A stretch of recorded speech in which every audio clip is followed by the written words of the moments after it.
دوستان چطورید؟ امیدوارم همیشه حالتون خوب باشه و خوش اومدید به یک آموزش دیگه از چنل خودتون.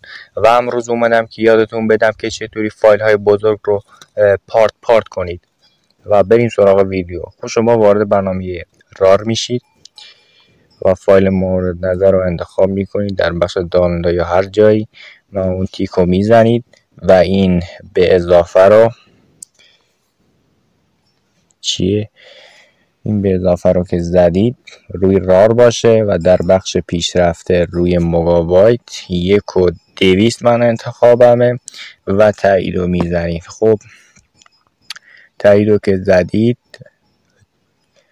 چند دقیقه باید منتظر باشید که این درست بشه و خیلی هم زمان بره و باید حوصله‌ای داشته باشید که واسه این کار و نتیجه خوبی هم خواهد داشت.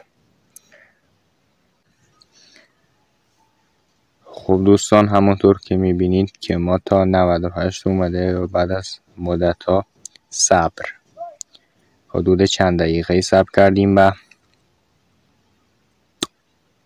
خب اینا تقسیم شدن و بذار نگاه کنم اینجاست.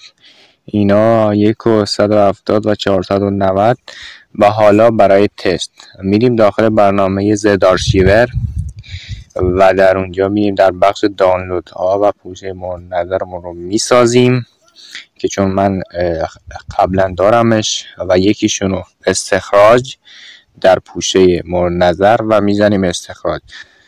خب سعی میکنیم تا اینم استخراج بشه. خب دوستان، همونطور که میبینید اینم استخراج شد و الان میتونیم که نصبش کنیم. اینجا میبینید و خب درود بر شما که تا انتهای ویدیو با ما همراه بودید و حتما ما رو هم حمایت کنید. خیلی ممنون از شما. با تشکر از چنل استر.